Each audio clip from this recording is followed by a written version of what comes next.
নমস্কার বন্ধুরা, আপনারা দেখছেন আমি একটি হিরোর স্প্লেন্ডার প্রোর একটি ইঞ্জিন খুলেছি।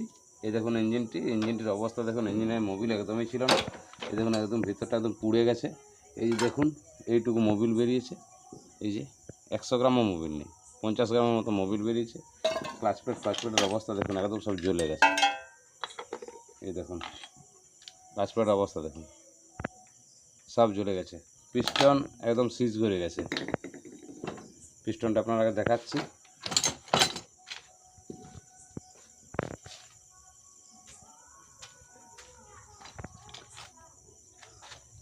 এই দেখুন পিস্টন পুরো সিজ করে গেছে। এই দেখুন এই দিকটা সিজ করেছে, এই দেখুন এই দিকটা সিজ করেনি। এই দেখুন দুদিকটা দেখলেই বুঝতে পারবেন, এই দিকটা সিজ করেনি আর এই দেখুন এই দিকটা সিজ করে গেছে। Thank you.